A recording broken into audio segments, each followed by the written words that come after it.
નમસ્કાર. Day number 4 vlog number 4 બધાનું સ્વાગત છે. આજે છે આપણા 1% બેટર એવરીડે ચેલેન્જનો ચોથો દિવસ. મોડા ઉઠ્યા હતા પણ તેને ધ્યાનમાં નહીં લઈ અને આપણે આપણા ગોલ તરફ આગળ વધીશું.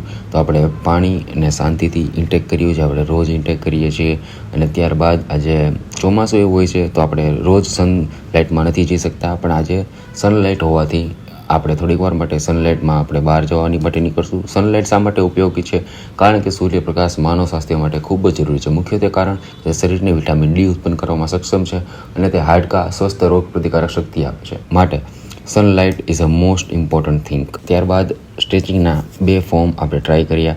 2 ફોર્મને વ્યવસ્થિત રીતે કમ્પ્લીટ કરીને સ્ટ્રેચિંગ થોડીક અલગ રીતે કરીને આપણે ઓફિસે જવા માટે રેડી થયા. ઓફિસે જવા માટે રેડી થતાં આપણે થોડુંક મોડું થઈ ગયું હતું, કારણ કે જે તમને કીધું પ્રમાણે આપણે કાલે એડિટિંગનું કામ આપણે કરતા હતા અને ત્યારબાદ ઓફિસે વ્યૂ એન્જોય કરતાં પહોંચ્યા અને ઓફિસે પહોંચીને આપણું નોર્મલ એડિટિંગનું કામ રોજની જેમ ચાલુ થયું. એડિટિંગનું કામ જે પહેલાં અઘરું લાગતું હતું તે આપણા પેશનથી અને આપણી કન્ટિન્યુઅસતાથી હવે બહુ સારું લાગે છે અને મજા પણ આવે છે કરવાની. ત્યારબાદ અચાનક જ બપોરે ફૂલ વરસાદ ચાલુ થયો.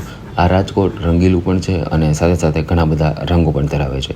સાંજે વ્લોગ એડિટિંગનું કામ અને કમ્પ્લીટ કરીને આપણે ઓફિસેથી નીકળીને આપણે જતીનભાઈ સાથે જમવા માટે રાતે બહાર ગયા. વઘારેલો રોટલો, કાજુ ગાંઠિયાનું શાક, વોટ અ બ્યુટીફુલ, બહુ મસ્ત વઘારેલો રોટલો હતો. વઘારેલો રોટલો, પરોઠા, કાજુ ગાંઠિયા શાક, અથાણું, વોટ અ બ્યુટીફુલ કોમ્બિનેશન. તે ખાઈને આપણે પાછા હોસ્ટેલે આવ્યા અને ત્યારબાદ આપણે આજે શનિવાર હોવાથી વીકેન્ડ્સ આપણે એન્જોય કરવા માટે અને શનિવારને એન્જોય કરવા માટે આપણે જતીનભાઈના આજે રૂમે જઈશું. ત્યાં બધા મિત્રોની સાથે થોડીક વાર વાતો કરશું અને મસ્તી મજાક કરશું અને પછી પાછા આવશું. તો તેમના રૂમે વધારે મસ્તી કરી અને બધું કરીને આપણે પાછા આવ્યા હોસ્ટેલે. અને હોસ્ટેલે આવીને આપણું રોજની જેમ વોટર ઇન્ટેકનું કામ મોસ્ટ ઇમ્પોર્ટન્ટ. તો આપણે વોટર ઇન્ટેક આપણે શા માટે આટલું બધું કરીએ છીએ આપણે કાલના બ્લોગમાં જોવા મળશે.